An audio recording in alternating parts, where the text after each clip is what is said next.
L'instant patrimoine avec GAN Assurance. J'aimerais ouvrir une assurance vie et mettre mon argent sur le fonds euro. Est-ce que c'est une bonne idée?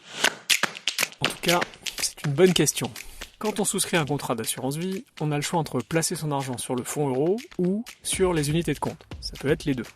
Dans le cas du fonds euro, votre argent est sécurisé, mais la rémunération est faible. L'assureur investit l'argent en vue d'obtenir cette rémunération pour les épargnants.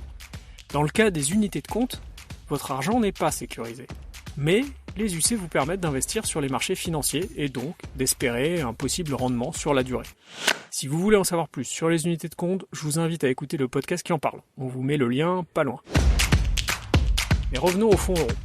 Si vous cherchez la sécurité, préservez votre capital, dans ce cas, optez pour le fonds euro. Oui, c'est une bonne idée. Pourquoi ? Parce que c'est son objectif.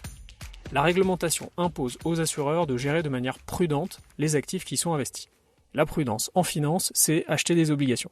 En d'autres termes, de la dette. Par exemple, l'État a besoin d'argent, il emprunte sur les marchés et rembourse cette dette avec un intérêt. C'est ce qu'on appelle une obligation d'État.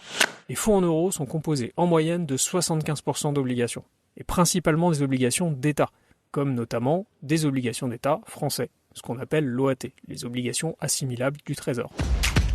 Et voilà, le rendement des obligations baisse depuis longtemps, depuis des dizaines d'années. En 2012, l'OAT avait un rendement de 3%.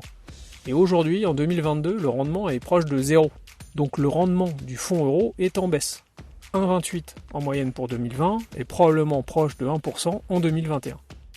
Le rendement du fonds euro s'aligne sur la baisse des taux obligataires. La baisse est alignée mais elle est décalée. Les décisions de gestion du fonds euro sont prises à très long terme. Aujourd'hui, les assurés touchent les intérêts d'obligations qui ont été achetées il y a 10, 15 ans, parfois plus longtemps. Et à l'époque, les rendements étaient plus élevés. Sauf que vu que les taux sont bas depuis longtemps, maintenant la grande majorité des obligations dans les fonds euros, souscrites il y a des années, ont des rendements inférieurs à 3%. Alors vous allez me dire, les taux remontent. Oui, c'est vrai. Mais ça ne suffira pas à booster les rendements du fonds euro. Pourquoi ? Bien déjà parce que les taux remontent très peu et très lentement. À l'heure où je vous parle, l'OAT n'est même pas à 1% de rendement. Mais aussi parce que ce qui est souscrit aujourd'hui, donc à des taux légèrement plus élevés qu'hier, ça représente qu'un tout petit pourcentage du montant qui est déjà investi dans les fonds euros. En gros, c'est une goutte d'eau dans un océan. Aujourd'hui en France, les fonds euros pèsent plus de 2000 milliards d'euros, soit l'équivalent du PIB de la France. Donc vous voyez, si vous cherchez le rendement, le fonds euro, c'est pas une bonne idée. Non, la bonne idée, c'est plutôt de vous assurer d'être en ligne avec vos objectifs. Faire fructifier votre épargne, la protéger à tout prix, peut-être un peu des deux. Et ça, c'est le point de départ d'une discussion à avoir avec votre agent.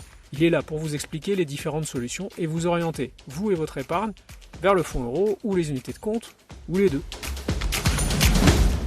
Merci à Denis Cohen-Bengio, directeur de l'unité de solutions financières de Groupama GAN Vie, d'avoir répondu à la question.